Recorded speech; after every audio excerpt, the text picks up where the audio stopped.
We all pray for the safety of the brave men and women of the military. After all, they put their lives on the line for this country every single day. But wait until you see some of the people that are building parts right here at home for their armored vehicles. Problem solver Rob Wolchek joins us now with a busted-on-the-job investigation. Rob? Maria Monica, there's a plant in Detroit called Tower Defense and Aerospace. The name itself gives you an idea what they do inside, but it's what we caught them doing outside during their lunch break that will shock you. It's time to party. It's time to party. This is a factory in Detroit. Here's what they make parts for in the factory. And these are some of the people who work in the factory.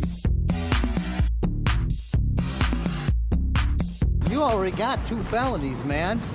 I know you're a pothead. That's you, though, right? Yeah, that's me. Well, you're not supposed to be drinking on your lunch break, are you?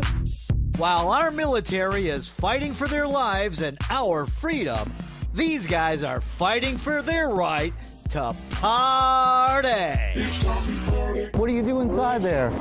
Oh, rock ice, throwing up gang signs. The name of this place is Tower Defense and Aerospace. It used to be called W Industries, and some employee badges still have the W logo on them.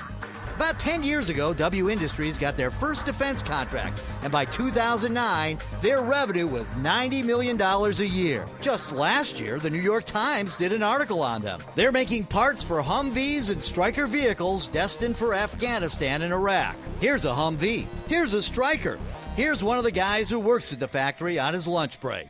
The Times article also says the factory on Hoover and 8 Mile builds steel molds that will be used to make 70-foot-long roof sections of Airbus A350 passenger jets. You've heard of that plane, supposed to hold 350 travelers. Looks like this plant worker's taking a trip of his own. Earlier this year, Tower International, a public company, took over the plant.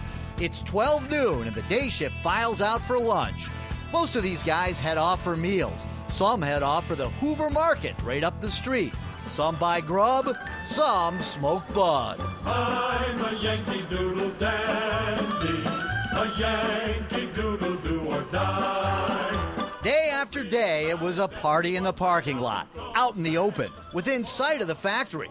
The factory where they make parts for armored vehicles for our soldiers and Marines. And these guys got their own arsenal. They're smoking blunts. A blunt is a big joint made out of a little cigar you can buy inside the store. The guys dump out the tobacco. Wow. Then fill the already rolled shell with their own special blend. It's a lot easier than rolling a joint, as this Tower Defense worker demonstrates.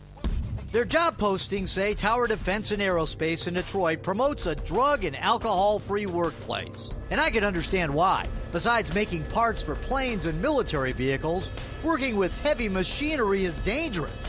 This guy drives a high-low in the plant. That's you, though, right? Yeah, that's me. Well, you're not supposed to be drinking on your lunch break, are you? I ain't drinking, I'm eating. Okay, but you were.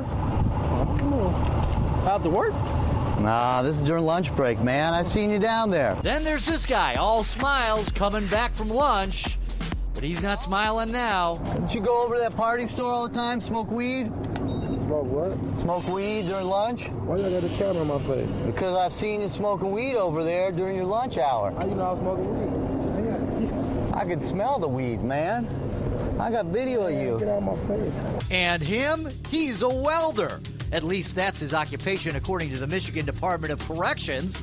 Probably learned how to weld at the chop shop he ran, which led to his first felony conviction. His last conviction came when cops found pot, scales, and cash in his house. You already got 2 felonies, man. I know you're a pothead.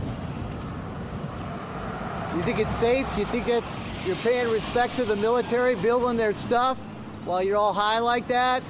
But it's not like all these guys are criminals and bad guys. These 2 got the good book and some good times. Hallelujah. Tower Defense respectfully declined an offer to view footage of the employees before this story aired. They say they're aware of the issue and have an ongoing investigation of their own. Anthony Ewing from Tower says they take this very seriously. Well, Rob, what's the reaction been from the Pentagon to this story?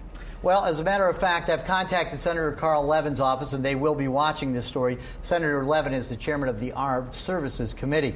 Remember, since this company is a subcontractor building things for the United States military, ultimately, your tax dollars are paying these guys. We deserve better, and so do our brave troops. I can imagine there's going to be a lot of reaction coming in tonight and tomorrow. We'll keep following the developments with you. Thank you, Rob. All right. Thanks, Rob.